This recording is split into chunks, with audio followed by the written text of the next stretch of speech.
Good evening, one and all, and welcome to GPVWC's coverage of the German round of ITC 2014. My name is Simon Smith, and I've just got myself back from a rather fabulous weekend at Silverstone. Thoroughly recommend it to anyone if you do want to go and have a see a Grand Prix. Go and do it, because I'd not done it for 30 years of my life, thinking that it wouldn't be fun, and actually it was. Good festival atmosphere. Good giggles, good bit of racing, and only one drunk person who aggressively asked some poor volunteer lady to sit on his face. So I think we all got away with that quite lightly. Today we are at the Nuremberg, one of my all-time favourite tracks for today's potential crash fest, an absolute blinder of quali. We appear to be following real life at the moment, because we do look at the weather in real life to see what's going on at a certain circuit, and we've just had a wet qualification in the Nuremberg. Remember, for ITC you only have the one single flying lap to set, and you have that over a 15-minute period, so it's a bit like knockout, but you only have one go at it. So trying to pick when the conditions are at their best or worst with the RFE plugin was absolutely key and vital, and to be fair, making the best of your job, because it is a wee bit pot luck. In doing so, Lewis Redshaw's taking the pole position for that. We'll run through the grid as they go round on a formation lap. Today, as ever, we're using the hashtag GPVWC, so you're more than welcome to send in your tweets using that hashtag. It'd be great to hear from you all. And I will just run through the standings for you, because we're starting to get into business end of this championship now. Adrian Holm is currently showing as being 5 points behind Ruud Heasterbeek. Not entirely sure if that's true. That's why. Penalty for Holm on race 2, so that is why Heasterbeek shows a 2.25 against Adrian Holm on 2.20. So Heasterbeek takes the lead then of this championship as the rain continues to pour in this warm-up sessions.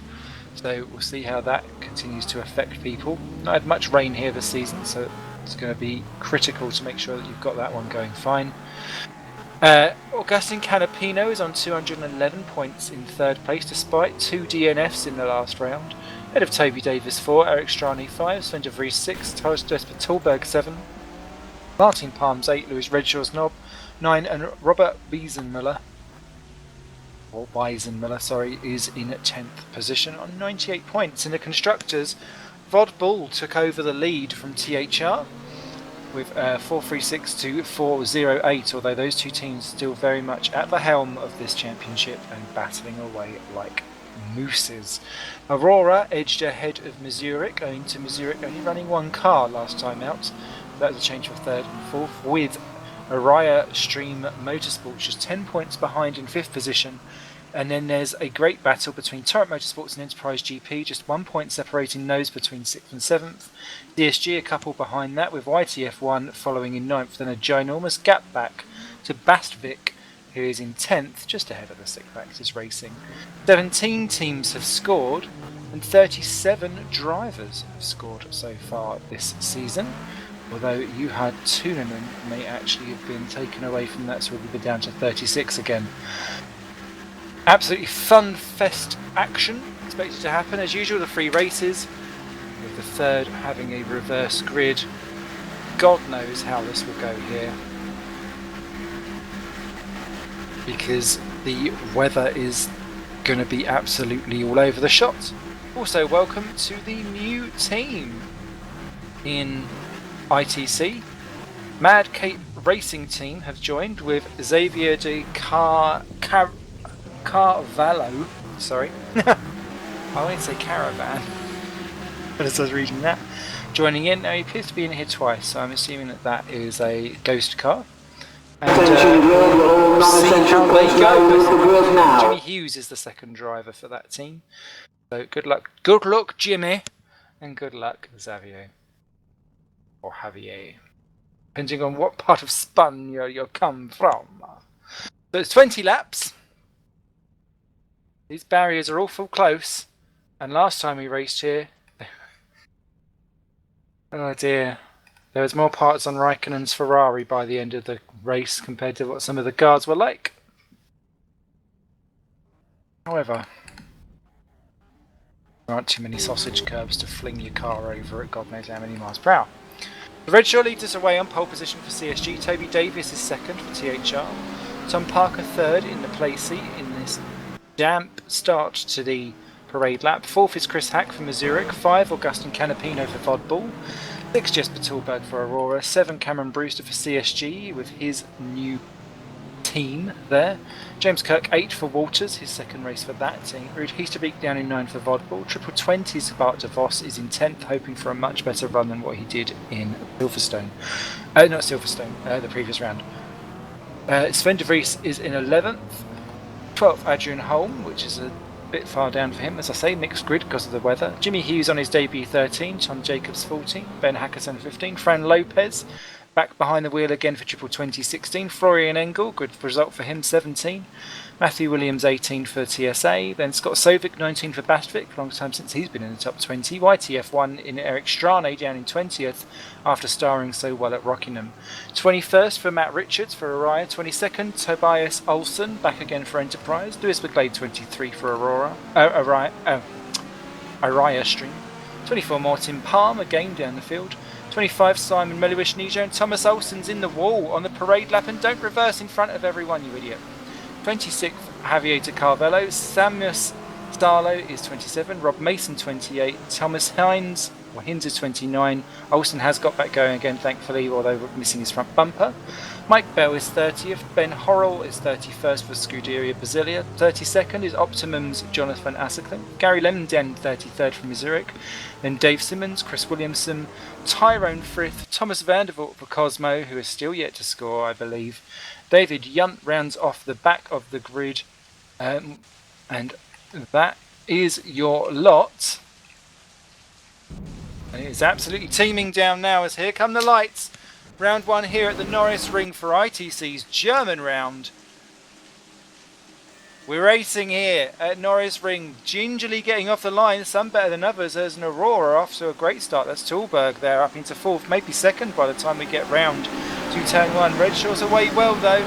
It's going to be, where do you pick the braking point for turn 1? And I can see a lot of people having different views of that. Davis cuts across on Parker. Someone's linked right through. There's a few real issues further back between a lot of banging and wheels, but everyone looks like they're vaguely through. Indeed they are. Williamson at the back there.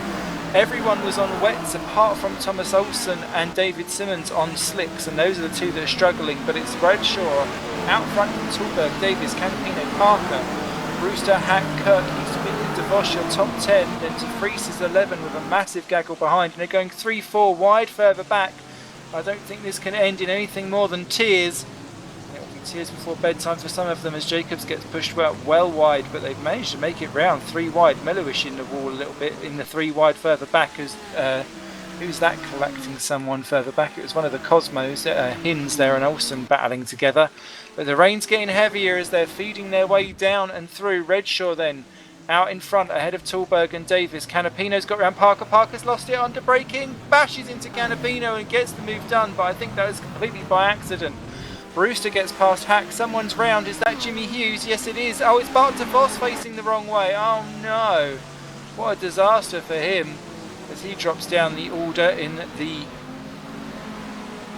whatever it is, but he's down the order quite convincingly now, and it's Redshaw still then leading from Tallberg and Davis. Those 3 clear from Parker, Canapino, Brewster and Hack. A gap back to De Vries, Heesterbeek and Kirk, rounding out your top 10 with Fran Lopez 11 doing a great job. And is that it's Canapino and Parker side by side for 4 and 5. Canapino's bashed Parker out of the way onto the final corner, giving him a little bit of love nudge back to exactly what he does. Canapino freshes the lights, and I wonder if that's to say sorry, I'll let you go, or is it sorry to say actually I should have had that place anyway, don't lose it under braking and take me out. So that is issues. Canapino runs out very wide. I think he's letting Parker through, to be fair, and retakes that position. Who's that round? That is Tom Jacobs with Eric Strane battling 14 and 15. Strane takes that position. Further back, Palm has just had a coming together a bit with Matthew Williams, but they both soldier on regardless. Everyone's still going, yes they are, albeit some drivers, well the 3 slick shod cars really struggling. Olsen, Vandervoort and Williams, and Olsen's in the barriers. So they've all dropped to the last 3 playing positions, And I think that very solidly confirms that for the first time really all year, wets are definitely the way to go, as Parker's under attack from Brewster, and Brewster goes up into 4th position. Parker taking a really inside tight line, and that's not giving him any traction on the exit of the corner as we begin lap 4 of 20, coming up to the 20% distance. And Brewster then up into 4th, pulls away from Parker. Look at Hack, Canapino and De Vries behind. Canapino down in 8th position. It's not been his lap, as he's dropped several places. And De Vries is right in there. He's lost out all brakes. Down he goes. Had 4th for just a second. Kirk's going to get through potentially as well, and to vote him down to 10th. No. He gets behind both of the VOD Bulls, who are through Canapino and Heasterbeek. They're looking at the constructors, not just the drivers' championships. Lopez doing a fantastic job in 11 for triple 20. Holm then 12. Then Jimmy Hughes, Eric Strane and Tom Jacobs, with Ben Hackerson in 16th position. Then it's a gap back to Mike Bell, so it's like the top 16 have pulled away slightly from everyone else. Everyone's still running, amazingly. Look at the way how they're just training it round, and you've got to pick your areas. As Melhuish in 18th goes for Gary Lennon. That's a beautiful move there by Simon Melhuish, up into 18th place in Anijo, past Lennon.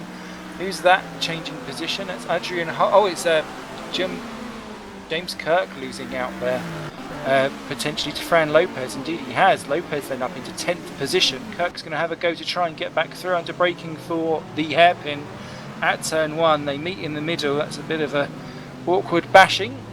The different lights collide, but Eric Strane behind is taking Jimmy Hughes for 13th. Strane started 20th, I believe. Slowly picking them off one by one. Is he going to get past Hughes? Because that's Adrian Holm struggling behind. He's not capitalising or getting better up the field particularly quickly as Holm. He started 12th, he's still in 12th position. Palms had a spin, dropped back to 27th. Ben Hackerson too has just dropped a bit as well. I think he may have disconnected. As up front, still Redshaw, Tallberg and Davis, your top 3. From Brewster 4, Parker 5, Canapino 6 has got round Chris Hack, who's down to 7 from Heasterbeek, and Ben Hackerson has indeed disconnected from the game, our first retirement of the evening. Look at Adrian Holm though in 12th position. He's got Hughes and Strane all over the back of him. Adrian Holm, for the first time this year, he's got penalty weight of 36 kilos, but he's struggling, and he's making sure that he gives Jimmy Hughes a very wide berth there. He's going to take 12th to try and get good traction on the outside exit. He's keeping on the dry line essentially to ensure that he gets the maximum grip that's available to him, as Richards takes Lennon for 18th. Strane goes round the outside of Hughes though, and that goes on the inside of the exit of that chicane, and that pops him up into 13th. Only an outsider on the championship of the drivers potentially. As Canapino has a go at Parker for 5 and 6, and more contact between the two. They're proper. Tell you what, if you rubbed up against each other like that in any other situations, I think you'd have a sticky end. But Chris Hack now all over the back of the pair of them. Well profit from their Ucho Rubino. The leading trio continue their way round. Brewster on his own now in 4th position. Then it's Parker, Canapino, as they meet each other again on the exit. Hack trying to do the undercut on the exit of the chicane, but there's just not enough purchase on the wetter part of the track on lap 7 of 20. Then it's Heasterbeek, De Vries, Lopez, Kirk, Holmes still ahead of Strane, then Hughes and Jacobs. Melhuish has just got round Mike Bell, who's lost 2 positions. Both Melhuish and Lennon get through. Richards then 19, then Williams, McGlade and Rob Mason behind in the YTF1. With Scott Sovic none too far behind. Then it's Yunt, Horrell, Palm, DeVos, Simmons, Sarlo really not featuring here in the Bastwick, which is a surprise. Asserclinth, and who's that round? Is that Sovic losing a few places. But there we go. Everyone that's still on the lead lap, but the leaders are coming up to get a lap on Thomas Olsen, who's the walking wounded in that Enterprise GP car, and it's a difficult track pass. It's a difficult one to get lapped on as well, as Fran Lopez takes Sven de Vries for 9th position. Beautifully done there, and that looks like Canapino's having a go at Parker, but thinks better of it for 5th and 6th. Slots in nicely behind, but Fran Lopez showing his stuff there in triple 20. Recently come of age in the open wheels. Now showing what he can do in the old closed cockpit, as McGlade takes Mason for 21st and 22nd. That going slowly. It's Ben Horrell down in 35th position. I think he's been in the wall somewhere because he's really slowed down the straight. The fact that two slick-tired guys have now got past him, I think says a great deal, as Chris Williamson's nearly up to him as well. The leaders have lapped Olsen. There, Williamson, Horrell, Van der Vault aren't too far up the road. So how they will continue to deal with lap traffic. Oh, there's big collision further back. That's Matt Richards, Matthew Williams and Lewis McGlade, 19, 20, 21st. And they're still bashing at each other as they come out from the hairpin. One of Mason's just behind as well. Richards keeps the position. Matthew Williams that really loses out as he clouts the back of Richards. That will allow McGlade through, just running out wide, and then Mason may be able to get him as well if Williams continues to be boxed in between the two. They're going to go 3 wide potentially. Never a good move in this wet, dry condition. Matt Williams backs out of it and Mason picks off the position. Nicely done. Up front, still a leading trio, but Tallberg is right on the back now. Oh, has lose that off. That is Missouri's Chris Hack in trouble. Adrian Holm has gone well off wide as well in the THR and has lost out to Eric Strane under pressure there. And Rude Easter beak all over the back of Chris Hack as well. So there's some real issues down at turn 1. I can't see rain falling anymore, though. Slowly the track will start to dry. I don't think that the slick shod tyres will do so well. Dave Simmons is the best slick shod driver in 28th position in the Optimum. His most recent lap was his fastest, 59.2, so not stunning. Now the rain starts to fall again, so it really is just swinging round and round as Tom van der Voort gets well out of the way for the leaders. In fact, does he just come to a halt? It's because he slowed down because he did the gravel, that's why. Poor Cosmo driver struggling a great deal. Slicks on a wet track, not a good thing. And once you're lapped, that kind of negates the whole issue of it. As here comes Tallberg then, on the back of Lewis Redshaw.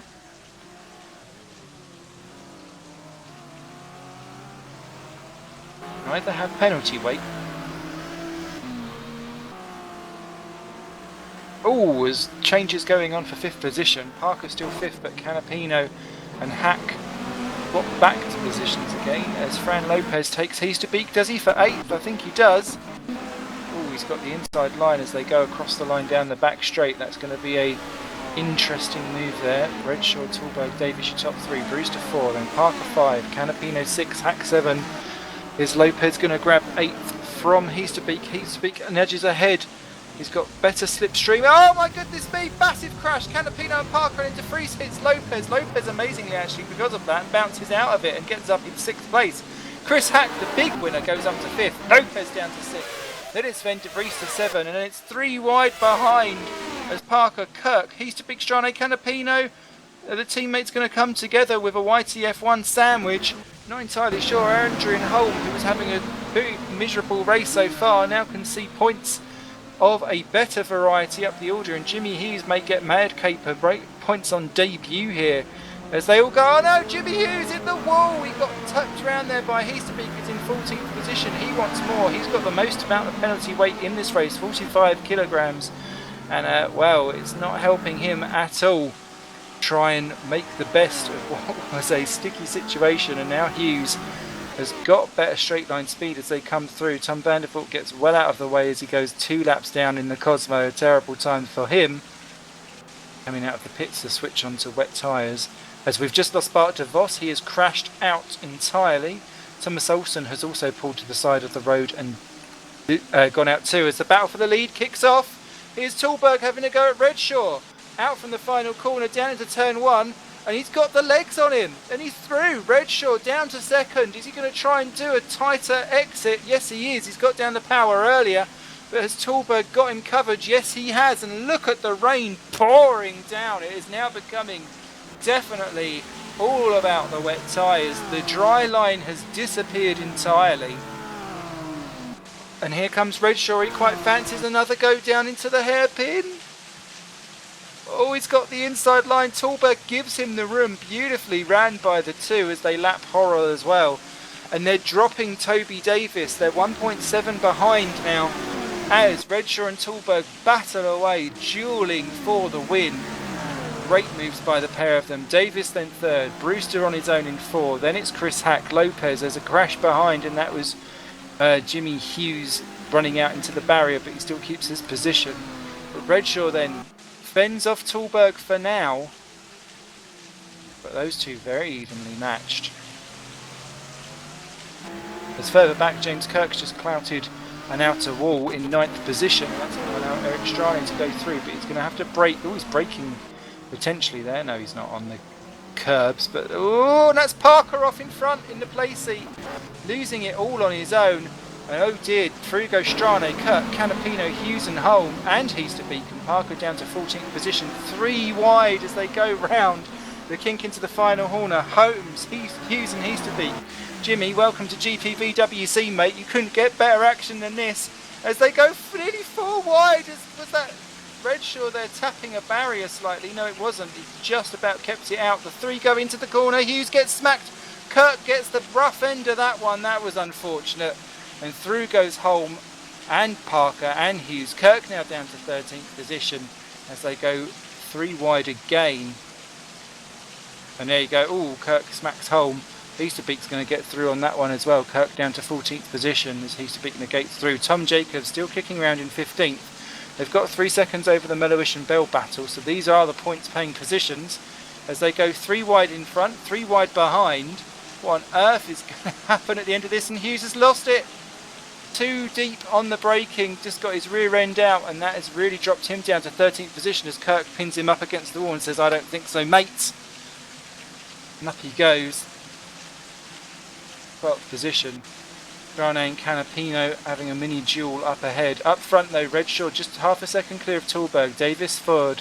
Brewster 4, Hack 5, Lopez, then De Vries. Strane keeps ahead of Canapino. Parker's ahead of Holm. Kirk being tapped there by Heasterbeek, and it's left him very unsettled on the exit. Heasterbeek's got better traction. Redflow has the inside line as Cameron Brewster, has he smacked the wall a little bit? Yes, he has.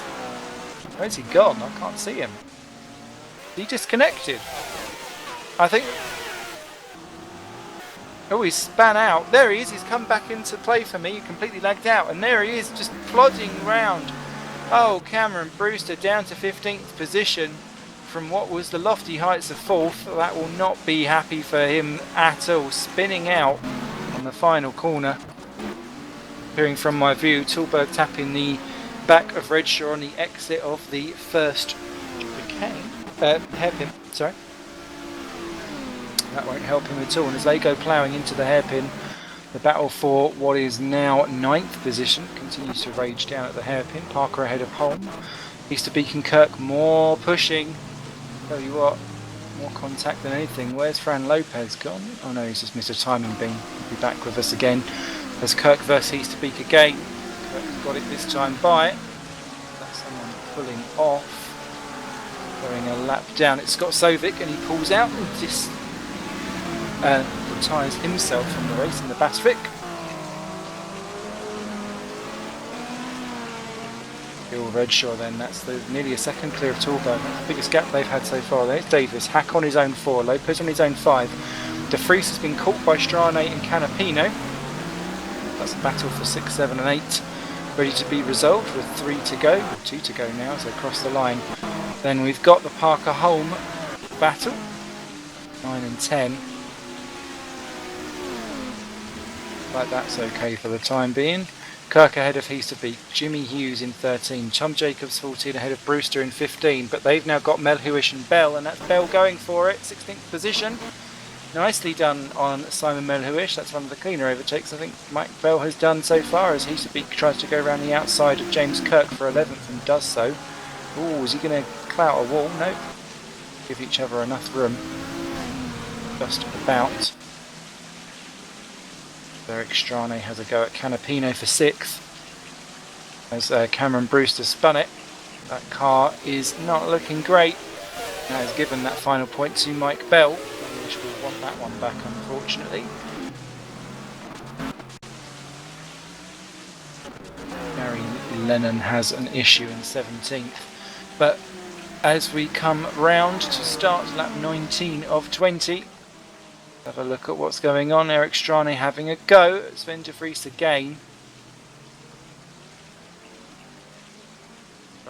Struggle. Vries has it covered for the time being. He doesn't have any penalty weight. Strane has 9 kilos. Eastbeek has 45. Canapino has 27.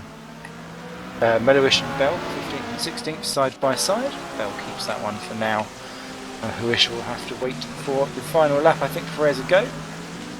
Mac pops a lap on Ben Horrell, that is. Adrian Holm having a go at Parker, 9th and 10th.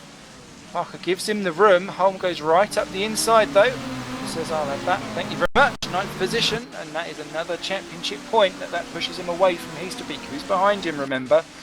Got to think in terms of the championship for that one. Final lap then. Lewis Redshaw gets round 8, spun Thomas Hinds, who's stuck at a really awkward point as Canapino has a go at 7th and bashes Strane into the wall. That was all over the curbs, that one was. Strane will have something to say. No, he doesn't. He slots in behind. That was a bit meek. However, for Lewis Redshaw, out of the final corner he comes. And that will do him nicely as more contact goes on behind. He has shone brightly through the murk here in the opening round of the Norris Ring here at ITC. Lewis Redshaw wins for CSG. Second, Jesper Tulberg for Aurora. Third will be Toby Davis for THR, pushing him further back into play. Chris Hack, an excellent fall from the Zurich. Fran Lopez, a stunning 5th for Triple 20. 6th will be Sven de Vries ahead of Canapino and Strane, who's made up great progress from the second half of the grid. Then Holm comes home an eventful 9th ahead of Easterbeek 10. Parker will be 11. Just is he? No, Hughes gets him. Hughes gets him over the line by 400ths of a second in the drag race down. Kirk 13. Bell grabs 14 ahead of Melowish 15. Tom Jacobs and Kirk had a coming together. Jacobs coming the worst off, down to 16th. Yunt is in 17th ahead of Lennon 18, Sarlo 19 and Mason 20, Brewster down in 21st, what a terrible shame for him. Williams 22nd, Palm nowhere there in 23rd. The Torrent ahead of the Arias of, the Arias Streams of Matt Richards and Lewis McGlade. Then Dave Simmons 26th, Asserklimpf 27, Florian Engel 28, and actually Dave Simmons, shout out to him, 26th on slick tyres and beating his teammate as well, so that was a congratulating stuff there for Simmons. Hinds was 29th a lap down, as was Horrell 30th, Thrift 31st and Carvalho 32nd on his debut. 2 laps down, Tom Vandervoort and Chris Williamson. Your retirement, Sovic, DeVos, Olsen, Hackerson.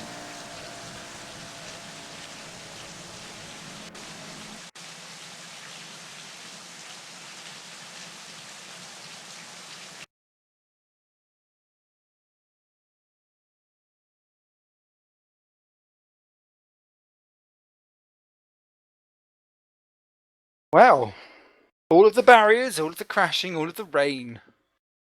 Loving that.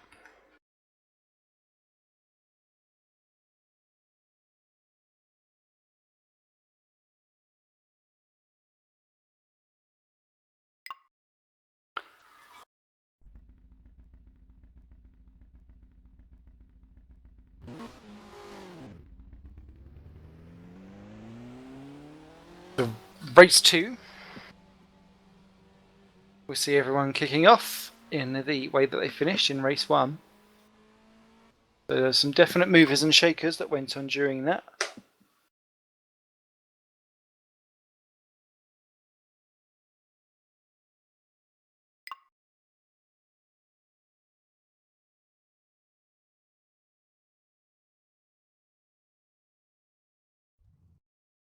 Chris Williamson just saying the tyre gamble didn't quite pay off.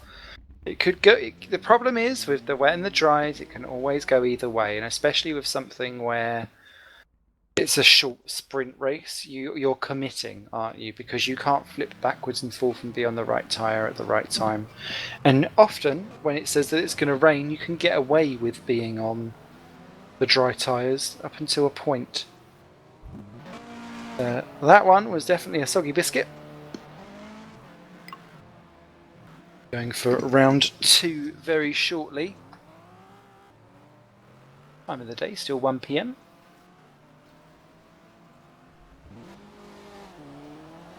This time it's dry at the Norris wing. Like Bell just saying, I'm surprised we went 4 wide until the last turn and nobody died even slightly. Oh, how far ITC has come.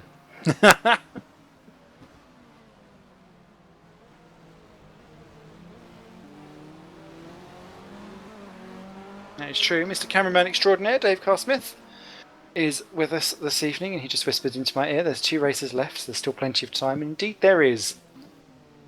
Plenty of time to you guys to get signed up if you want to. GPVWC.com is the place to go. Fancy a little bit of action, we've got plenty of stuff to keep you sated. If you don't like tin tops and you prefer yourself an open-wheeled variety, we've got the Open Series to get you started with, and if you quite like that, then you can dive off into the career ladder if you can get a team that would like to sign you up. There's going to be a couple of spots flinging around the lower end of the career ladder. Prove yourself and you'll be up in the Super League echelons of GPVWC, which takes place on Thursdays. Got the Masters Series that continues. Bounce around all kinds of cars. We've even got an app, which makes me very happy. Simon channeling the voice of Jarno Trulli / Italian stereotype. Oh.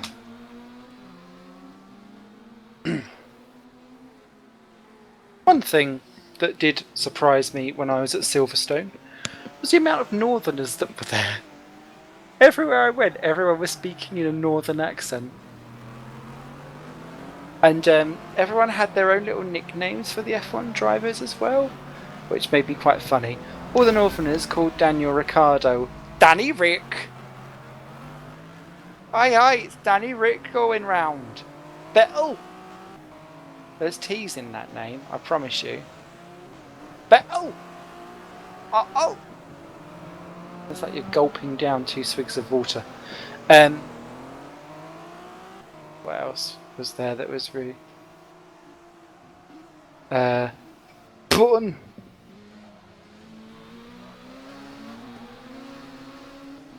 And in our stand, there was one single lady that kept screaming Nico for Nico Rosberg as she went round. And no one lynched her at all. That is how British we are.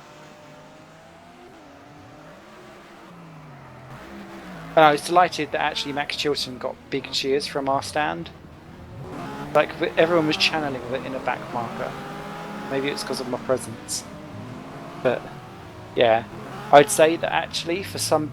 especially the opening section of the race, Chilton got bigger cheers than Button did.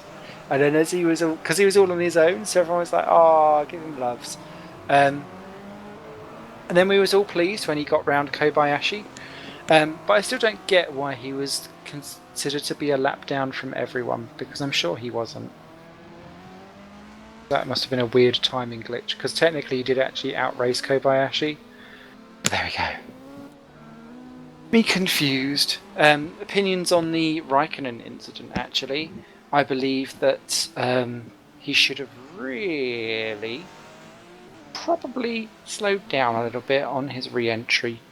But if you're a racing driver, everyone will go, nope, you're supposed to floor it, blah, blah, blah, blah. He was already off the track. That was a dangerous re-entry. And I know Will Buxton on Twitter has been getting so much aggravation for voicing his views on that matter. I'm not particularly popular, so I won't get any aggravation at all, but I actually do quite happily agree with that. It's a dangerous re-entry. And Massa's self-sacrificing lamb spin was quite awesome to see. Stop that from being an utter T-bone. Well, my other half, because he's not been to Grand Prix and stuff before, it's like, what's a T-bone? And then I pulled up Kumasato being Nick Heidfelded, I think it was, in Austria, 2002. He was like, that's a T-bone. That's bad. Attention grid, will all non-essential personnel leave the grid now. Quite enjoyed being a little racing dictionary for the year, for the weekend, especially with GP2 and GP3 as well, which it was disappointing that the crowds did not come out for massively, but it just meant that I got to hop around all the stands in Silverstone and just be a general grandstand ho. So 10 seconds until we go around a parade lap for the second round of the Norris Ring. The penalty weight goes to Redshaw, Tallberg, Davis, Hack and Lopez, your top 5 on the grid as per usual. We're dry at the moment, we'll see how long that lasts. It's Redshaw and Tallberg ahead of Davis and Hack, Lopez and De Vries, Canapino and Strane, Home and Easterbeek, your top 10 on the grid.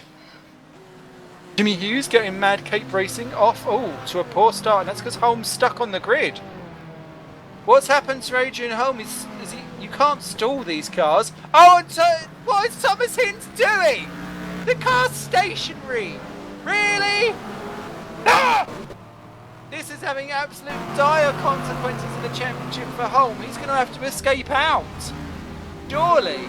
And either start from the pit lane or do a reboot of the game. This could be absolutely catastrophic to his championship lead that he's already lost last time round. He was hoping to get that back against Easterbeek. He'd clawed in most of the punt's advantage the last round through. Now, there, he's gone into the pit lane. And now he's coming back out again. I wonder if he just had an unplugging of a wheel or something weird. But Jiminy Crickets, Thomas Hinds. It's a stationary car, mate. Anyway, quickly run through. So we've got Hughes, who was doing his best to get out of that. I think he may have been damaged as well. Parker, Kirk, Bell, Melhuish, Jacobs, Junt, Lennon, Salo and Mason, your top 20.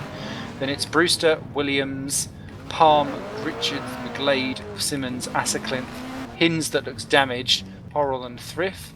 Then it's Carvalho, Vandervoort, Williams, Sovic, DeVos, Olsen, and Hackerson at the back. Florian Engel was sadly also disconnected from the game, so he's had issues. Jimmy Hughes just getting himself back into position, and yes, he has gone into the position. So for the second time this evening, here come the lights. 2, 3, 4, 5, and when they are, we will be racing at the Norris Ring. Beautiful starts there from the front row.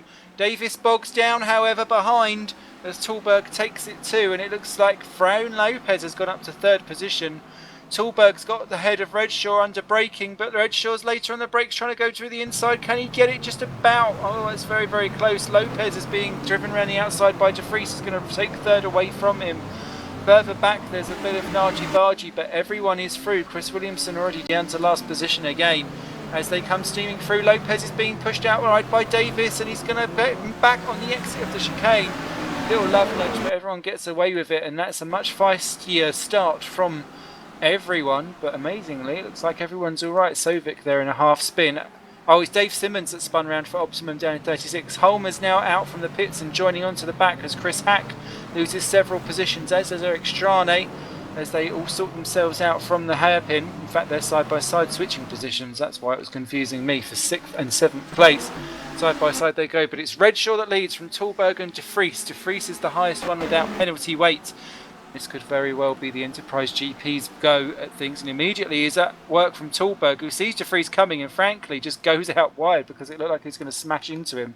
Jimmy Hughes has went out very wide and dropped to 14th position, now trying to get back through to 13th and now 12th as he swamps Tom Parker, who's having a real bad start to lap 2. Jacobs goes round the outside, Hughes in the inside. There was a lot of heavy locking behind, and that looked like Chris Hack's Mazurek was in a bit of trouble, but he's come out of it still in 8th position. Bart de Vos has spun round in 29th though, and is causing all kinds of problems, but he's hit round the right way again, back in 32nd, so real issues for him. Adrian Holm is up to 36, so he's got his first one as Jimmy Hughes clashes with Rasmus Sarlo down at turn 1 for 17th positions. There's real issues going on with that midfield.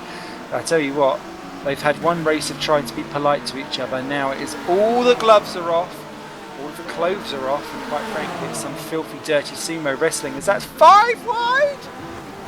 Maybe you get 5 wide down into this is ridiculous. As there they go into the turn. How on earth did they manage to come out of that one? Crazy stuff. But Rob Mason it is that comes out on top ahead of Junt, Richards, Palmer, Brewster, Palmer and McGlade. Just watching back on that one. Up front, Bruce Redshaw is pulling away from De Vries. Davis is in third. They're already coming around to lap. Thomas Hinds has had a shocking race too. Get himself back going again. Fran Lopez is dropping like a stone as Strane goes round him and takes 5th position. Lopez down to 6th. Up the 2 Vodballs behind him, but they are behind via way. And I think this could be interesting to see how Thomas Hinds deals with being lapped.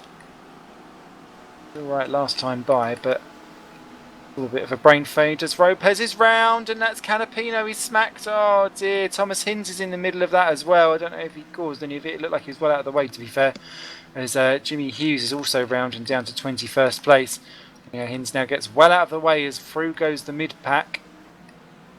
All a bit scruffy in the midfield, sadly. As De Vries under attack this time from Toby Davis for 2nd and 3rd positions. Can't attack, he needs to defend, and Davies is coming through. Redshaw's a little late. Oh, they overtaking him, nearly collected Redshaw as well at the same time. But on the exit out, De Vries has a little bit more momentum. Davies is on the outside. He's got 27 kilograms of penalty weight added. They cross the line. Down at turn 1 will be a decisive move. Davies is going for the outside. De Vries sticks to the inside. I think Davis is looking at a long game for turns 2 and 3, but he's not got the traction on it to have a go, I don't think. And we'll have to settle in behind. The Vodballs then 6th and 7th. Who's that off? It's Fran Lopez again. They're dropping a position as Mike Bell takes 10th away from triple 20 driver. Melowish then into 13th. Then it's Lennon and Sarlo 14-15 with Mason just outside the points. Then it's Junt, Richards, Palm, Hughes, McGlade, Brewster, Horrell, Vandervoort, Asseklimp, DeVos, Ackerson and Williamson rounding out your top 30 all in one ginormous long line. As more problems for 10th place, and that looked like Parker's having a go at Lopez. Lopez looked like he hit the outer wall, which is something Parker done last time round. Melowish quite fancies a little rummage in there as well. It's unusual to see him doing so well in a second race. Normally it's the third race where he counts his chickens and comes up the order all cluckety-boo. But he quite fancies some points earlier on in this evening. As Eric Strane there nearly loses it in 4th position as he takes Tallberg. Tallberg down to 5th. He's really struggled there. But Strane took it more out of, I think, luck than judgment as Parker's in the wall and loses out. Melowish up to 12th position, Parker down to 13th. And Mason has passed Sarlo for the final points paying position as there's more clashing. As Gary Lennon just steams in there with no regard to what Parker was up to. And that's caused him an issue, and Lennon comes out worse off on that attack. But it's going to size him up quite nicely as Mason quite fancies the look in the YTF 1-2.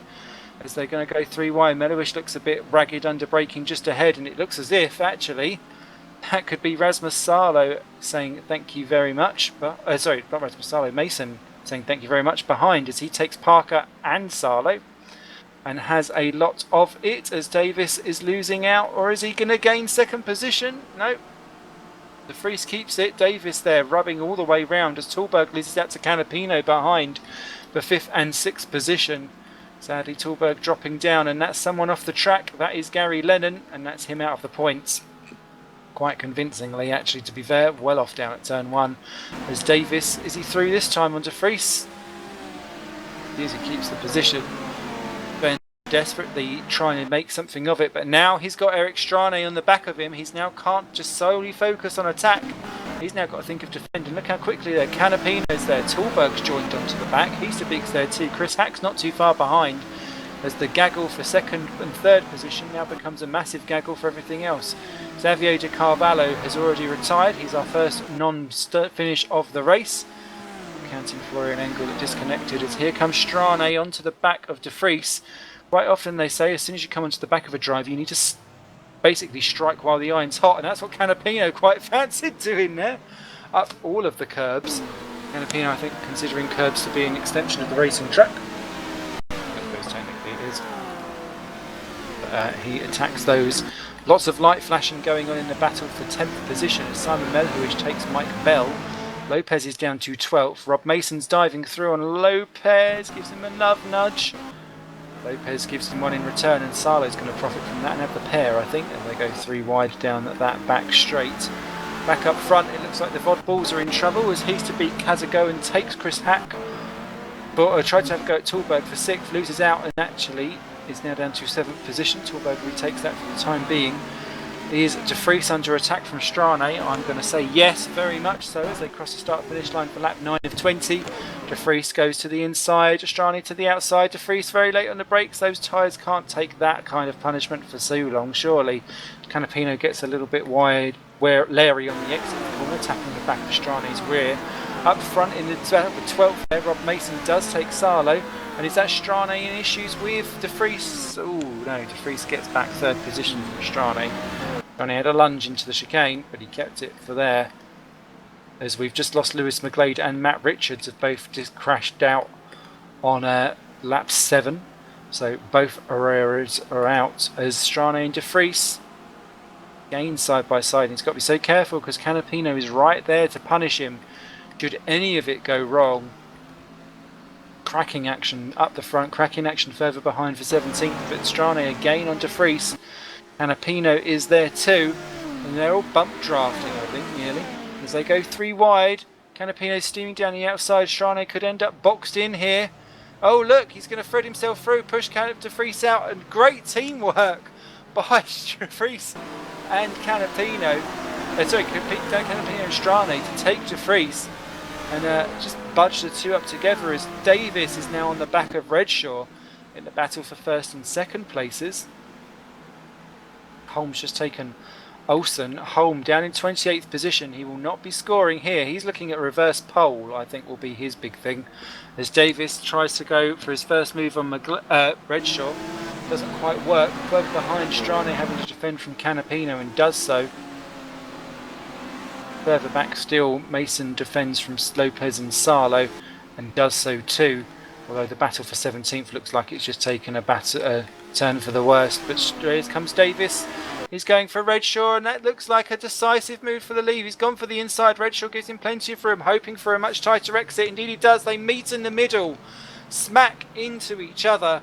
Davis takes the lead for THR. This is exactly what he needs, whilst Holm is not going to score at the moment, as this gives him maximum points. And Redshaw, they're trying every which way to get through. He has to come out of the power there on the exit of the chicane to ensure that he keeps it out of the back of Davis's rear end. I don't think Davis wants that rear end penetrated by anyone out on track tonight. That's him up into the lead, and with less a penalty rate than Redshaw, if he can maintain it. But that's allowed Strane, Canapino, Heasterbeek and De Vries in their little squabble. The claw onto the back of Redshaw. They're just a second off. They fight their way down. If anything, Canapino may have a go at Strane down into turn 1. Lap 12 of 20. No, he doesn't. Quite nice there. So Tallberg 7, Hack 8, Kirk 9, Melhuish in 10, Bell's 11, Rob Mason is 12, Martin Palm's now up to 13th position. There's been all kinds of drama that's gone on at the back end of this points paying position. David Yunt was in 14th, but's completely got that wrong. That's allowed Gary Lennon back up into that position. Cameron Brewster is in 16th. Then it's Vandervoort, De Vos, Horrell, Parker down to 20th after a collision. Then Richards, Lopez down to 22nd. What an absolute shame. And then Hackerson and a few others behind. Adrian Holm is right on the back of that little squabble in what is now 24th. Got to take Hackerson for 23rd, so if he can get himself up into the top 20, it gives him the chance of a reverse grid pole. do it. Rasmus Salo has just retired with a crash for Bastrovic as well. As here comes Canapino and Redshaw. Strane as well, and Strane is through, up into second place. Canapino dives through. Redshaw down to fourth. 2 for the price of 1. And Lewis Redshaw in real trouble with someone's front bumper spinning off down the main street. Not quite sure what happened there. Red could be a clue. He's to beat then next up for Vod Bull, and he would quite fancy getting past CSG's Lewis Redshaw too. Anything to put a car between himself and Sven de Vries, and also a car between himself and Adrian Holm. Remember, championship all the way. It is between Holm, he's to beat Canapino, Davis and Strane, really the top 5 drivers in it that are looking at hopefully grabbing the championship for themselves.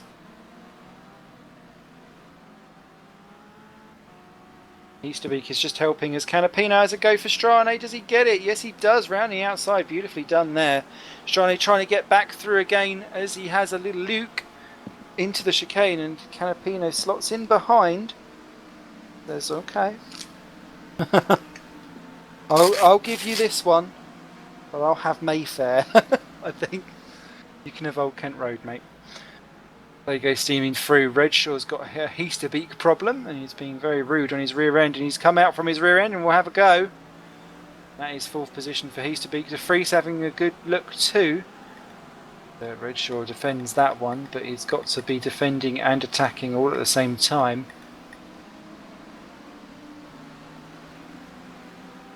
Behind Van der Valk, tantalisingly close in 17th position for Cosmo to score their first points. Redshaw having to defend from De Vries, and that's going to actually push him right up into the path of Canapino, and that was awkward for him because he was like, I can't do much more because I'm going to actually collect Canapino at the same time. That's wrong-footed him, and De Vries will have the inside line for the chicane surely. Yes, he does. And Redshaw there slots in behind in 6th. Still ahead of Tallberg as Martin Palm takes Rob Mason for 12th position. Rob Mason missing a front bumper, so that may be his that was wandering down the main street. Davis leads by 1.8 seconds from Strane. Canapino, Easterbeek, De Vries, Redshaw and Tallberg. Strane to Tallberg is in a one long train. Chris Hack's not too far behind, and it's Kirk. Bell has still ahead of Mellowish in their little squabble, but Palm, Mason, Brewster, and that's Junt taking Brewster for 15th position. Getting that final point. Brewster would quite like that back for CSG, I'd imagine. Can he do it though? That's the main thing. It doesn't look like he can. They go over the start finish line down to turn 1. Out brake. David, yes he can. The Basilia driver. Go around the outside, and that one will run and run. Behind them is Van der Vault, hoping it all goes wrong so he can grab a point. Ben Horrell's just taken Tom Parker for 19th position. Your screens. And behind them is Adrian Holm in 22nd position. Davey Davis starts lap 16. Strane, given a lap where he's had relatively less or little interference with his lap time, he's not close, he's just matched Davis down to the 10th. And that's going to allow Canapino to have a go. Canapino there chopped off on a little mini kink. So that stopped his attack for a second, and it's Easterbeek De Vries. Redshaw defends from Tallberg. Pack is nearly onto the back of that. Canapino right on the back of De Vries. There's a ginormous gaggle going on for 15th again. 4 drivers want that final point. Brewster, Junt, Van der Vault and De Vos. Brewster keeps it for now. I think De Vos is going to get round Van der Vault for 17th though, indeed he does. Up front, Canapino has another look at Strane for 2nd and 3rd. That continues to unfold. Adrian Holmes taken Lopez for 21st. Go. 3 to go now as they cross the line. Davis still 1.8 seconds despite all of that. Ahead of Strane, just managing the gap for the time being, I think. They're all kind of floating themselves round Rob Mason and Gary Lennon side by side for 13th and 14th positions. For the time being, I think Lennon's going to be one of those where he'll just stick it through the inside regardless down at turn 1. It's normally his driving style, and that one, Rob Mason saw it coming, but sadly that has lost him 13th place. Lennon takes it, and Brewster quite fancied Arthur go for 14th. Got good traction out of that corner, then it's Yump and DeVos. Van der Voort and DeVos. Van der Voort getting back past. Behind Fran Lopez takes Ben Horrell for 21st position. Oh no, he doesn't, he smacks him and round goes Lopez. That's an issue. Adrian Holm takes Matthew Williams now into 19th place. This is just helping him out in the chance of having a reverse pole, as this is Canapino and Strane for second. Canapino's got the inside. He's got the inside. Can he get the traction on the exit? Yes, he can. Canapino then up into second position for Vod Bull. Can Strane keep going round the outside? They're lapping Tyrone Frith at the same time. Actually closing down Toby Davis half a second that lap round, probably because of traffic.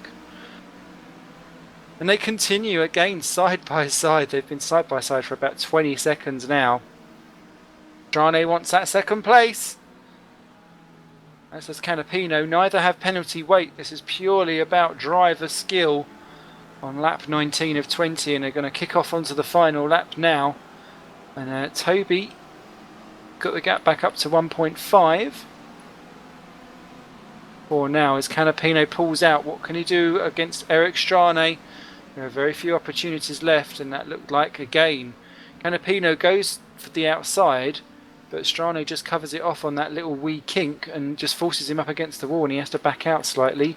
Redshaw and Tallberg side by side for 6th and 7th, and Redshaw's covered the inside line for the hairpin, but Tallberg's got the inside for the chicane, but not the braking speed for it, so he'll stay there. Melowish takes Palm back for 10th position, Bell down to 12th. Off your screens, and Brewster's up to 13th ahead of Gary Lennon. There's a massive pile up down at turn 1, but it doesn't matter because Davis leads, and that is the last gasp effort for Canapino, and it's not worked. It's not worked. Strane gets him back again as Toby Davis comes round the final corner, and Toby Davis for THR gets himself back in the championship hunt with a win.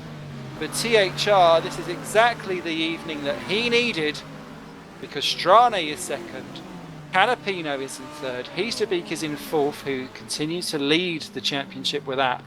De Vries is in fifth, Redshaw 6, Tallberg 7, Hack's going to be 8, James Kirk an excellent 9, Martin Palm is going to get 10th, is he? Yes, he is, just ahead of Simon Melhuish, who's a 10th clear of Mike Bell in the 12th. Brewster 13, Lennon 14, Junk Grabs 15, Tom Vandervoort narrowly misses out on points there, 16th place for him. Rob Mason 17, Adrian Holm 18th, and that puts him in a great position potentially for some reverse griddage, depending on what the magic number is. Matthew Williams 19, Ben Horrell is 20th in the Basilia. Fran Lopez, what a shame, 21st after such a great race one. Parker 22nd, just dropped back. Jimmy Hughes 23rd, Asserklint 24. Olsen a much better race to 25th. Hackerson 26th, Bart de Vos dropped back 27. Jacobs 28. Williamson unlapped in 29th, great stuff. Simmons 30th. Then one lap down was Tyrone Frith. And Thomas Hinds did keep on the just one lap down in 32nd position. Actually not too bad on the lap times. Your retirements were Sovic, Salo, Richards, McGlade and Carvalho. And Engel as well.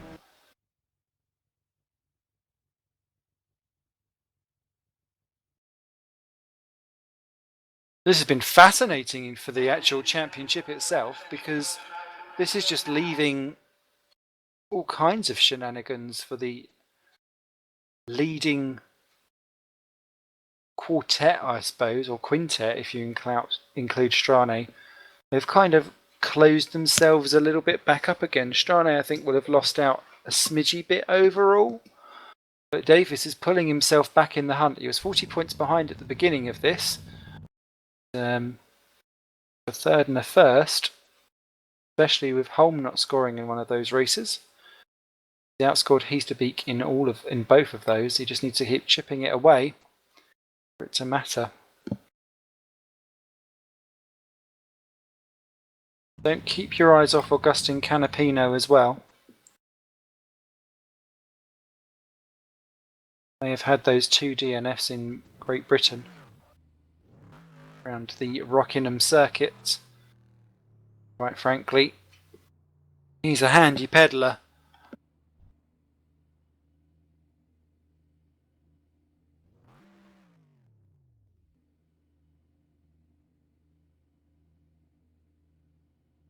Thomas apologising to Thomas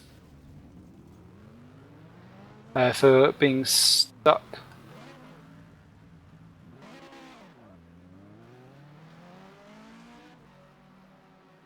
And Florian Engel apparently was stuck on the grid as well, so that's really interesting.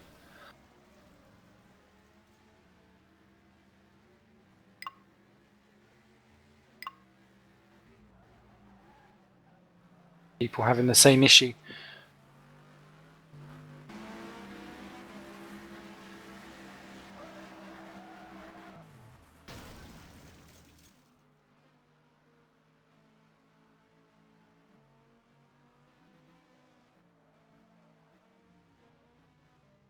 So we're just waiting for the old magical finger of fear to give us a number. Penalty weights for the third race will be 45 to Davis, 36 to Strani, 27 to Canapino, 18 to Heasterbeek and 9 to De Vries.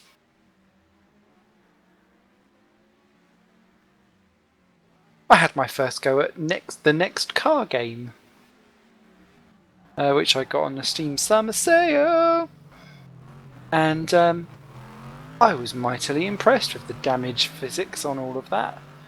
I was able to crash into tyre barriers and have each individual tyre just fly out everywhere. There was something glorious about that. It was like a motorist's version of a firework display. Really enjoyable. And in other news, I've been contacted by a games company who's looking at doing a racing manager game. And they're after some of my input on it.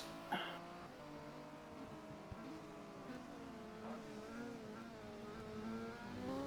anyone has any particular thoughts that they really want to have in a racing manager game,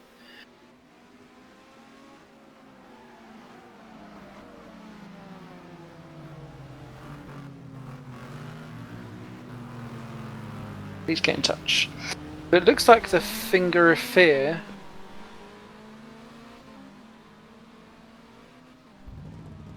has gone for 15. David Junt is in pole position. He always gets the poles. That is actually the lowest one that we've had for quite a while.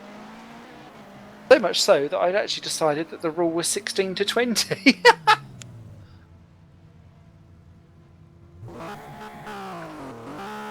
David Junt there reversing round. That one I'm sure will annoy Tom Vandervoort and Martin, not Martin Palm, Adrian Holm in his 18th.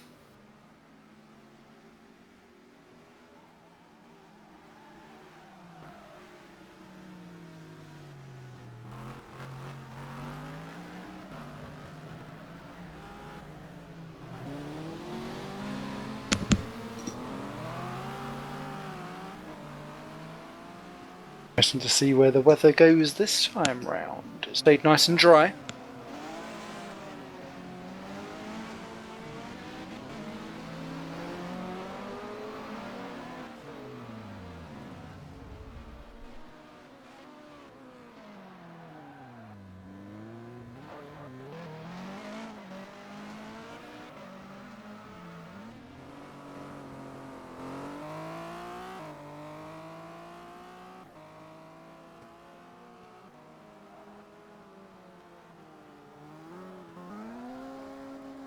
Oh, that's a good point.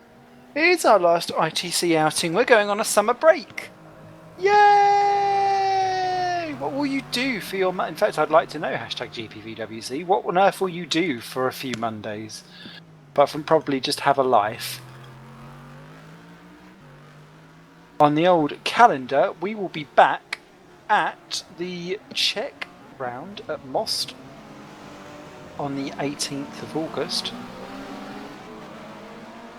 Why does that ring the bell for me? Then we've got Italian Grand Prix on the 5th of September or something like that. Then the United States on the 15th, possibly, at Laguna Seca. The Italian one's at Monza. Autopolis for the Japanese round at the end of September. All the races are in September. And then we've got the Brazilian round to round off the championship at the wonderful Interlagos circuit on the 13th of October. And well, people saying that they're in and out of the championship because they're 20 to 40 points behind. Tell you what, a couple of DNFs here and there. Attention grid, all non-essential personnel leave the grid now. So we're just going to go to the grid. It's dry for me. It's 4 PM. The temperatures will be less.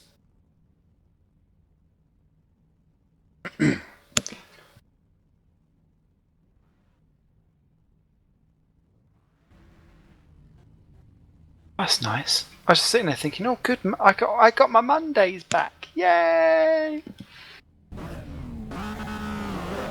I'm not being kept prisoner. It's the bonus to have a Monday back. I'm like, ooh. So, David Yunt on pole position for Brasilia. Second is Gary Lennon. Third is Cameron Brewster for CSG. Let's see what he can do up the front this time round. Mike Bell fourth. Then Simon Melhuish is in fifth, ahead of Martin Palm sixth. James Kirk is seventh. Chris Hack eighth. Jesper Tolberg ninth actually in all of that. Lewis Redshaw 10th. Sven de Vries 11, ahead of Brute Heasterbeek and Augustine Canapino for the Vodballs 12 and 13.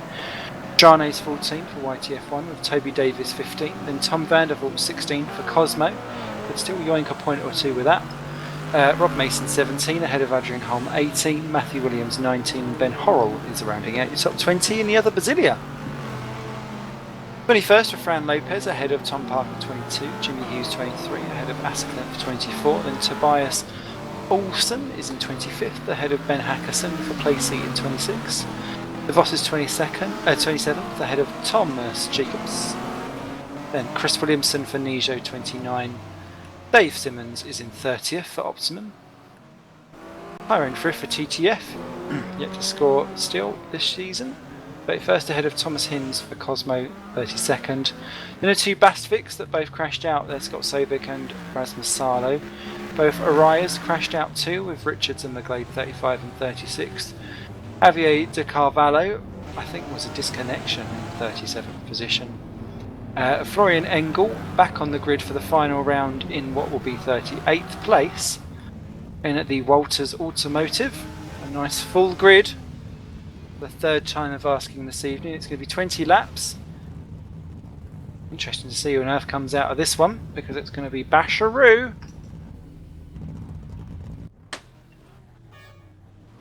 Come the lights.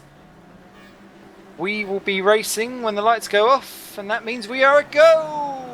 And that's a good go from fourth place there. That Aurora has got off a cracking one for Bell, as has Brewster, who's up into second position. Lannon's dropped down to fourth already. Can Brewster have a go for Junt for the lead?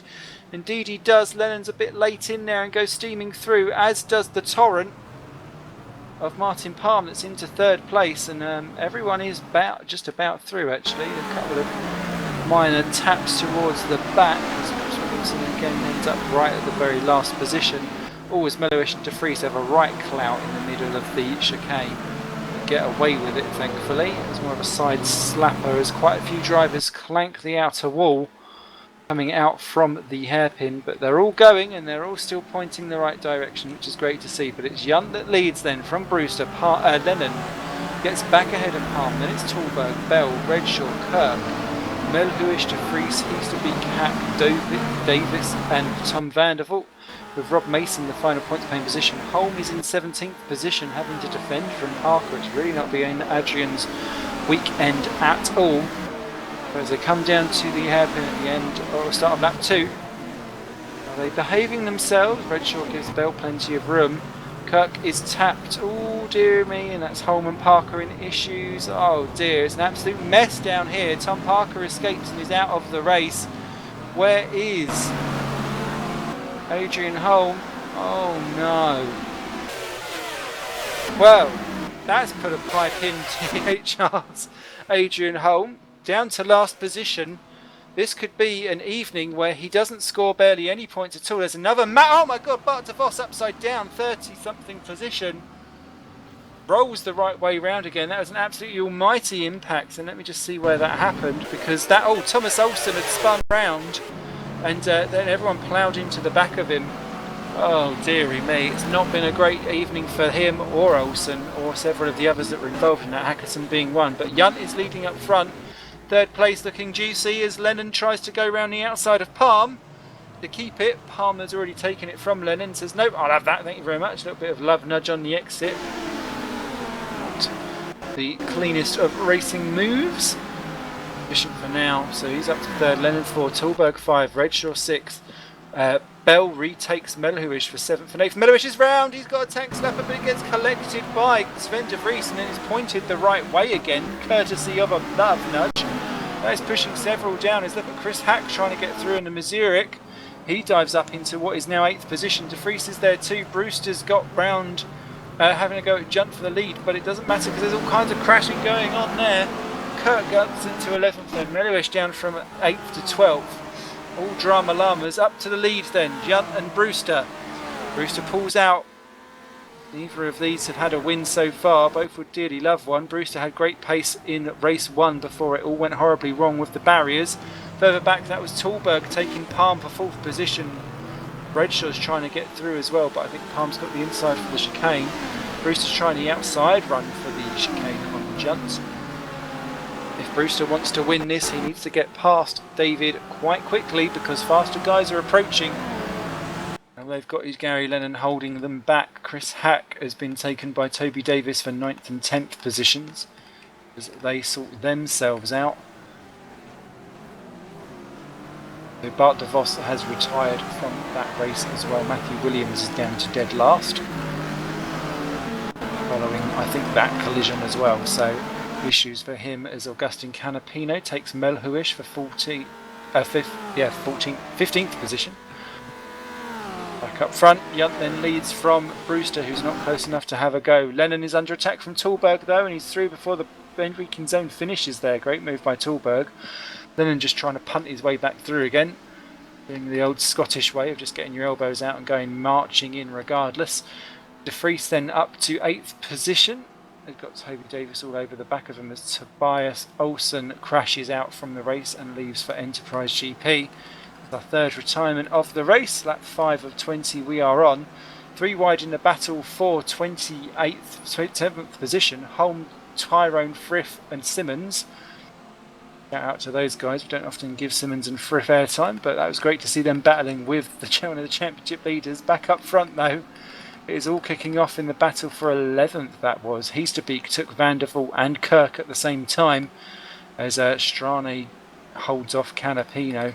A lot of the faster guys in the championship having a go. Brewster has a little look at Junt for the lead down at turn 1, but his time of being able to purely attack is over because that is Tulberg onto the back of him. Lennon has clung on for dear life measure as Kirk, problems for 12th and 13th down at the hairpin. They're Kirk and Vandervoort and Heasterbeek and Strane and Melhuish. He's now down to 16th position and out of the points. Oh, that was a dive bomb. That's pushed Canapino down into 16th and out of the points. That's going to change around like Hillock and Dillock, I think. Tulberg under attack. Is attacking Brewster though. Brewster goes heavily defensive for 2nd position. Gets great exit out of the final corner as Yunt runs a little bit tardy.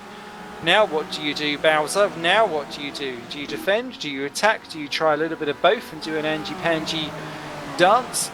Behind, Lennon is under attack too from others, but here comes Tulberg, here comes Brewster. Yunt doesn't quite know what to do. What's going on behind there was the Mazurek of Lennon retaking Redshaw for 4th position as well, but Tulberg past Brewster, up into 2nd, 1 down. now what can he do? Because Tallberg and Redshaw were battling earlier on in the previous races. They're now penalty weight free. Busy picking off these guys up the front. Junt is the next one on his cards. Tallberg immediately on a move, locking up all of his brakes, as does Junt. Redshaw has to do the same to miss out Hack. Oh, sorry, not Hack, Lennon. As Lennon gets round Brewster too. Brewster being a bit polite. Alright, for the time being. Lennon there up to third place. The CSG of Brewster now down to fourth. Lewis Redshaw right behind, as is Palm. De Vries is past Mike Bell for 7th and 8th positions off your screen, as here comes Tallberg down the outside. Junt. Oh, is he going round? Tallberg there takes avoiding action, I think, due to the fact that he thought he was going to get caught. Now he's got up the inside, and this is down to Junt making sure that he gives Tallberg enough room. He doesn't. He just basically is going to put him in the wall regardless. And Lennon there nearly loses it as well on the exit. Redshaw's got round Brewster for 4th position, now onto the back of Lennon as well, as Tallberg has a go at Junt. Got to have all of the cross eyes to keep up with this action here at ITC at the Norris Ring, the final round, as Junt continues to cling on to the lead. But I think that could be Tallberg's best move yet. Beautifully done for the switcheroo on exit. Into the lead goes Jesper Tallberg for Aurora. Brazilia's Junt goes down to second immediately on the attack with the slipstream, as Brewster is being taken by Palm behind. What will happen though? Can Junt... No. Ooh, Tallberg, got to be careful there, as Redshaw dives past Lennon. Has he kept it though? Lennon quite good on the exit of that corner. Rob Mason has retired from this race as a disconnection for YTF1. And look at Lennon, he just goes steaming through, leans on Redshaw, gets it back again. Up into the podium slot. Brewster and Palmer are there. De Vries is nearly onto the back of this too, and that's going to be key to see how that one works. Junt having a look at Tallberg, can't do anything on it. Redshaw having a go round the outside of Lennon for third. Does it. Brewster and Palmer for 5th, battling away too. This is all allowing De Vries and Davis, who's got past Mike Bell for 8th position, to keep clawing onto the back and give them 2 or 3 laps and they'll be right with them. Tallberg and Junt a second clear from the Lennon Redshaw battle, as they nearly collect Junt there down into turn 1, and that allows Redshaw up into 3rd place and then a wee bit too deep into the corner. Brewster 5, then Palm, then De Vries. Davis. Bell is still ahead of Chris Hack for 9 and 10, with Heasterbeek 11 ahead of Tom Vandervoort, still on for points for Cosmo. Could be their first of the year. Behind it's Kirk and Mellowish battling for 13th. Mellowish gets past Kirk. Oh, Kirk there nearly goes round. That's all good for Canapino and his championship charge. He's not scoring all of the points here at the moment, and that's going to allow him to have a go past Fran Lopez. He's flashing his lights. I think that's to say you go through. Or, oh no, it's not. Canapino just smacks him around anyway. Up to 13 goes Canapino. Lopez down to 14. Strane will have him for that, I think, as up for the battle for 9th position has just been resolved. Heasterbeek takes Chris Hack. Is he going to have a go at Mike Bell at the end of the straight as well? The Vod Ball. Indeed he does, as Gary Lennon loses out 4th position to Cameron Brewster. Brewster back past in that CSG. Lennon's going to have a dive bomb through though. Oh, contact between the two. Got a bit of skid marks.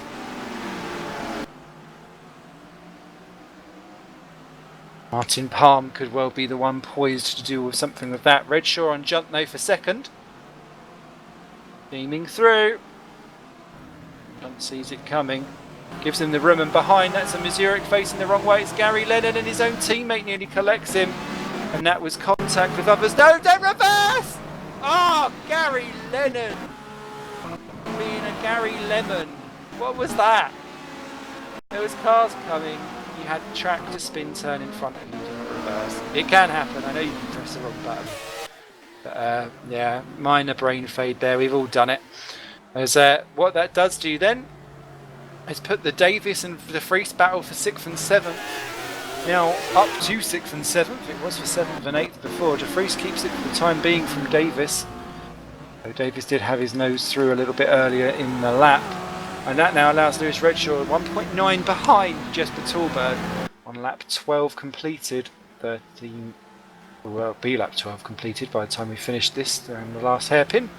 Redshaw up to second, Junt then to third, Palm is fourth, but he's just gone in deep, and that's going to allow Brewster, I think, to have half a go. Palm has it covered, then it's to Freeze, Davis, Heasterbeek, Mike Bell, Chris Hack, Tom Vandervolt's going around the outside of Chris Hack for 10th position. Cosmo up into the top 10.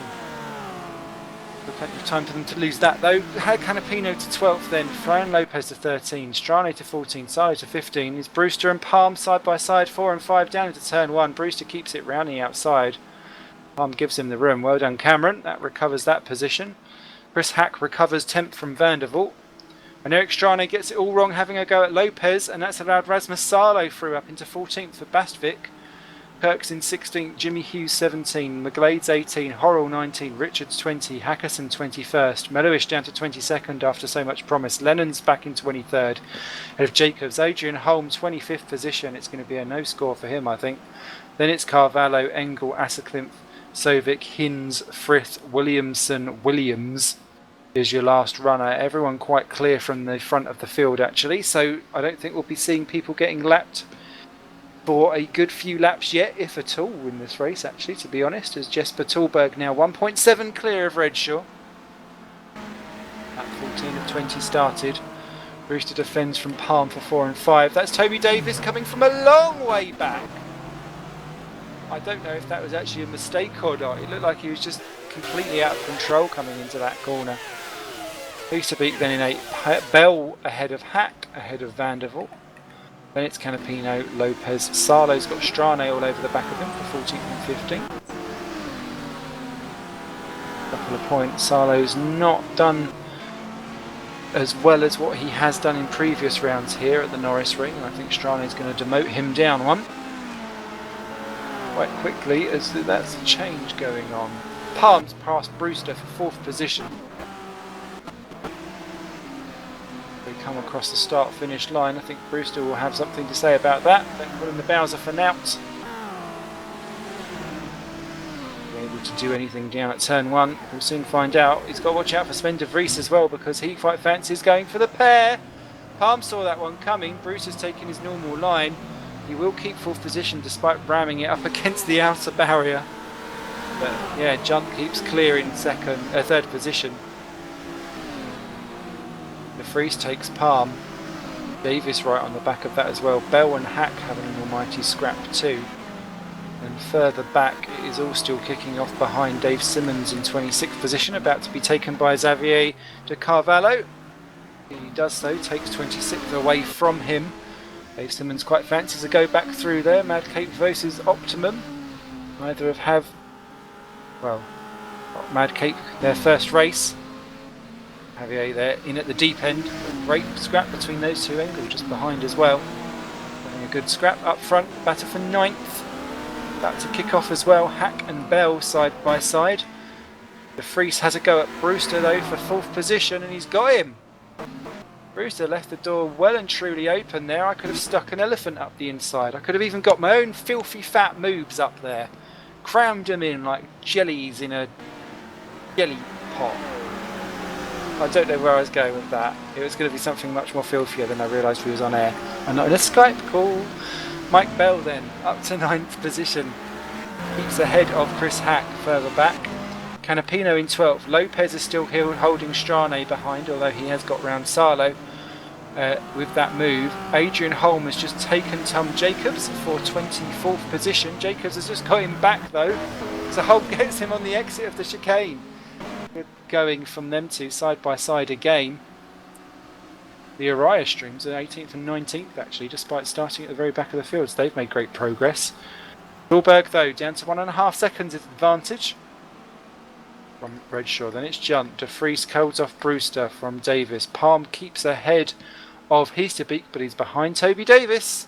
And actually now Heasterbeek has got great exit out from the hairpin from turn 1, and he's going to have Palm. Palm slots in behind. I think he knows that may not be a battle that he can win, and so doesn't choose to pick it. The old scab. Jimmy Hughes having a go at Eric Strane. James Kirk, for 16th position. The Kirk Balls in the Waters Automotive himself. The Araya streams are right behind with McGlade and Richards. Behind Adrian Holm, overtaking Gary Lennon, who I think has had another off. Through goes Holm, and I think through will go Jacobs as well. 3rd, 24th and 25th. Indeed they do. Gary Lennon, what a shame. Still 34 drivers in this race, Chris Williamson the last of them, although only just. Cameron Brewster has a go at Sven de Vries. 5th and 6th position. Sven keeps it for the time being. He's being brave, being aggressive when he's got Toby Davis behind him. On lap 18 of 20. Williams takes Tyrone Frith for 32nd as well at the rear end of the field. Here comes Toby Davis on Brewster, and that's quite nicely done, up into 5th position. Cameron goes for the old slipstream. This is what he can do as they cross the line to stop lap 19 of 20, the penultimate lap here at the Norris Ring this evening. There'll be no lapse traffic providing any last minute dramas, and Davis steams down. He's got to be careful because he was going to clout de Vries there, and he saw that early and was able to manoeuvre himself around it. Good forward thinking driving from Toby, and Brewster has a little look, but he's going to be on the defence because that's Ruud Heesterbeek. His rude little nose cone right in there. Bumper rather. Arm clouts the wall behind them, and that kind of will lose him out of that train actually. As Rasmus Salo spins out from 14th position, I think he hit the inside of the exit of the chicane and he's retired, he's out. That pushes James Kirk up into the final point paying position, although Jimmy Hughes is all over him. As Jesper Tolberg starts the final lap, he's 1.6 clear. Almighty battle going on for 27th, but we'll leave that for now. I'll keep that in my BDI. As Tolberg goes for it, then it's Redshaw, there's Jump, there's de Vries. Davis is going for de Vries for 4th position, and he's got him. Runs him well outright as Heesterbeek goes for Brewster as well. And Davis, they're up into 4th position, neither of them vaguely near the racing line, but it's helped them for now. Vries keep it, indeed he does. Davis is trying his best. Heesterbeek slips in ahead of Brewster. So all changes on the very final lap of this race. Canapino takes Van der Voort for 11th as well down at turn 1. So all change as Jesper Tolberg comes ploughing towards the final little kink. And Jesper Tolberg it is then for Aurora Motorsports. He takes the win. Beautifully done there from Jesper. Lewis Redshaw 2nd for CSG. David Young grabs 3rd for Basilia. 4th will be Sven de Vries getting back past Toby Davis at the final corner. Heesterbeek then 6th. Brewster is 7. Palm is in 8th. Chris Hack grabs 9, just ahead of Mike Bell, who's 2 tenths ahead of Augustin Canapino 11. Tom van der Voort finally gets Cosmo onto the scoring board with 12th and several points there. Bran Lopez 13. Eric Strane 14. Jimmy Hughes takes the final point from James Kirk by 4 tenths in 15th and 16th. So Jimmy on points again for Mad Cape. Kirk 16. Then the Arroyo Streams great recovery drive, but just outside the point. 17 Richards, 18 McGlade. Hackerson 19 for Placey, his best finish of the evening. Melhuish 20th, peaking in the middle race there. Horrell 21st, Holm 22nd. What a torrid evening he's had, and what will that have dented his championship into?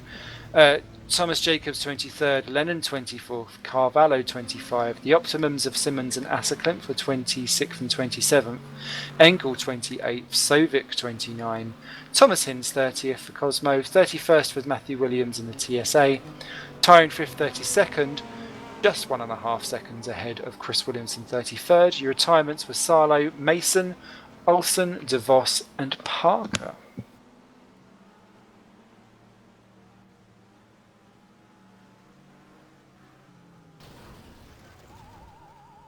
Wow, that will have mixed things up on the old championship scale. That'll be fascinating when we return after our summer break. Czech Grand Prix. Joshua Anderson, thank you for this sole tweet during this broadcast. Feeling mightily unloved. Mondays just won't be the same without my daily recommended allowance of Smithy. Hashtag withdrawal symptoms. Well, I'm sure I can come in daily Actimel bottles. Other yogurt substitutes are available. And I tell you what, it's a good job we've just finished the race now, because I see spots of rain. A good job that didn't come just a couple of minutes earlier, because otherwise I think we would have all had a rather skiddy end to that one. I'm not just talking about my own underpants. Joined in the old commentary booth by some fair-weathered chums. And I think we'll start off actually with Mr. Toby Davis himself, because for someone that said that they were not thinking of the championship and it was all dead and over and done, pretty much wiped everyone quite nicely in the championship chase here today, and I'd say you've launched yourself firmly back in again.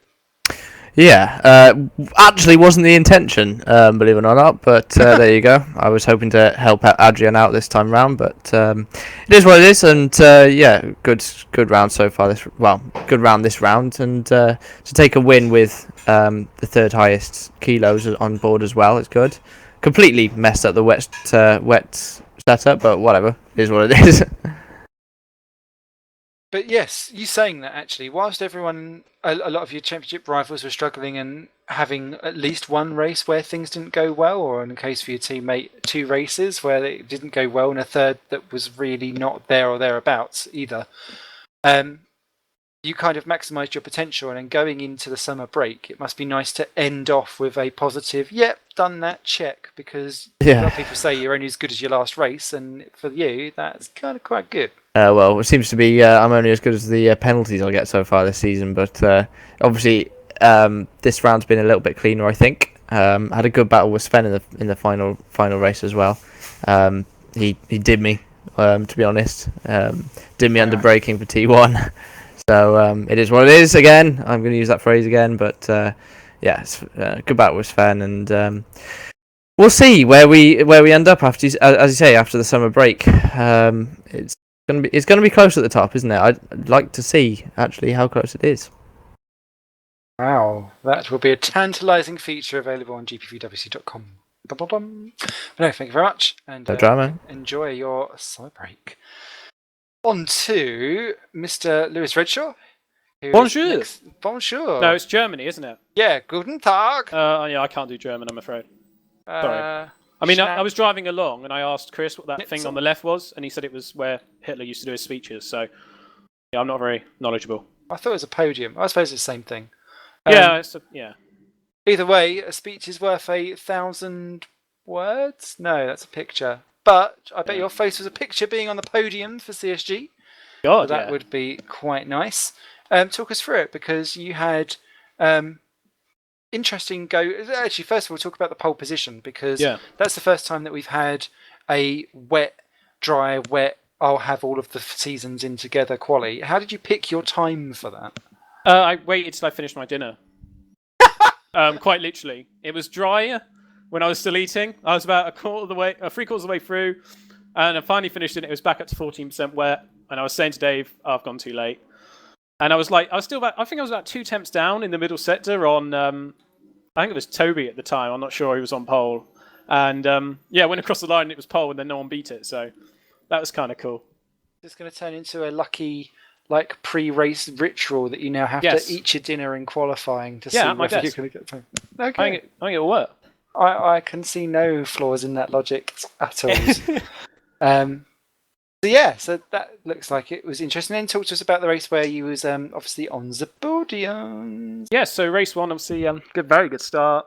Holborg then got up into second, I think, and pushed me really hard. I made the AIW, which is obviously the lines and things for the wet and stuff. It sort of moved when it got really dry. It moved away, so into the chicane, I lost my braking point, and he managed to get a good run on me, but I managed to get him back into turn 1.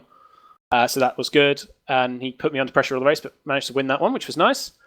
Race 2 started on the pole again and was leading for a bit, but in the same way as Rockingham, I lose pace sort of halfway through when I've got weight on board, even though it's better for the first half. So slid back to 6th, had a nice battle with Torborg again, so that was good.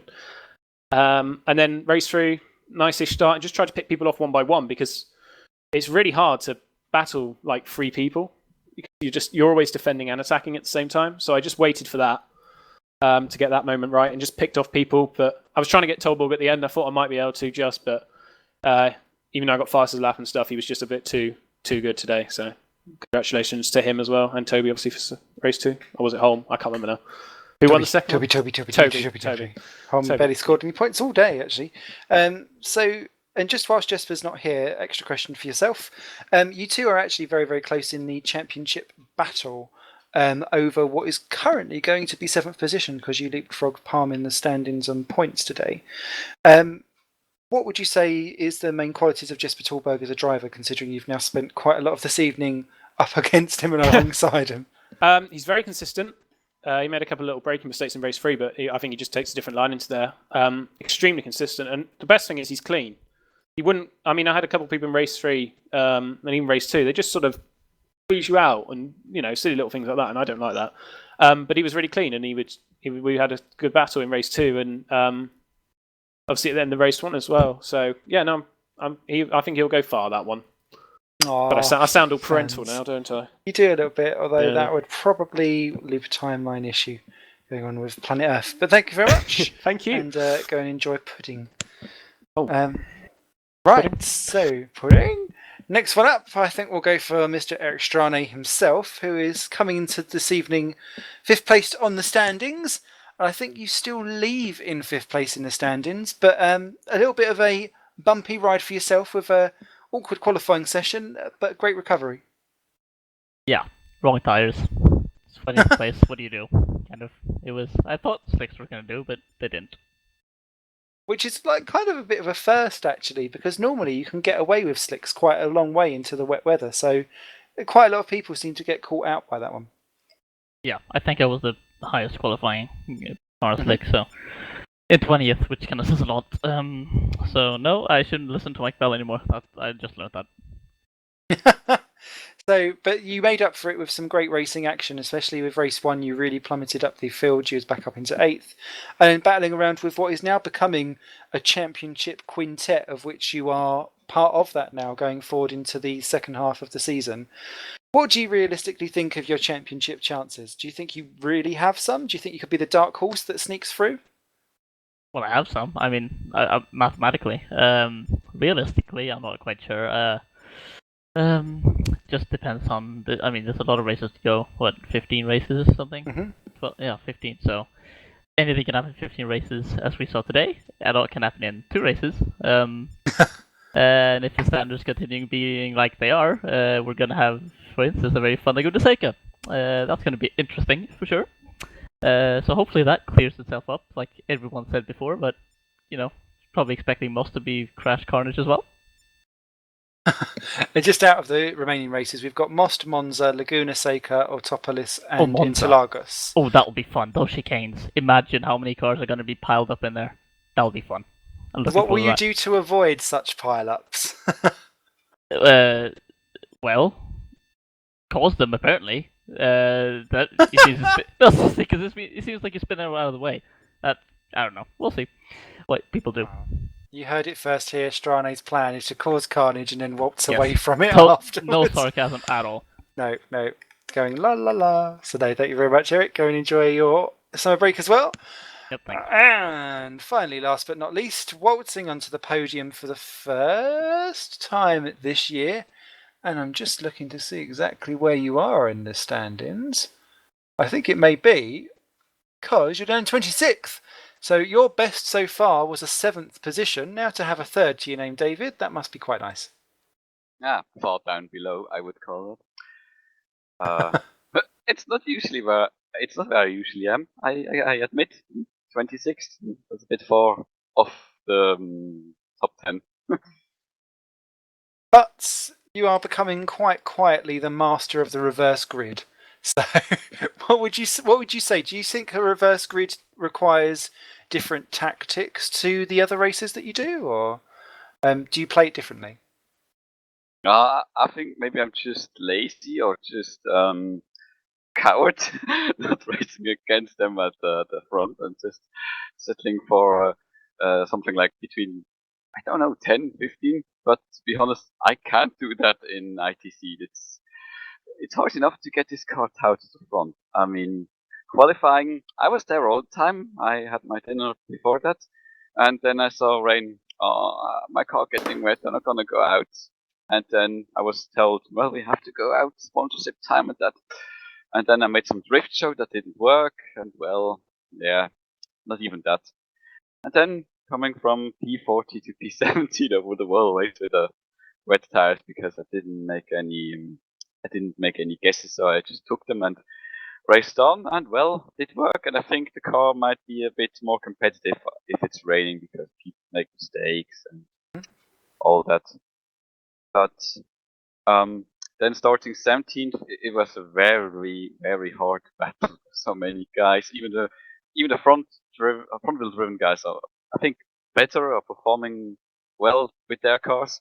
I had such a hard time, and I think if it was the second last lap, I must have to give thanks to thanks to Bart de Vos for getting his braking wrong, and I saw him open the steering, and there was an P50.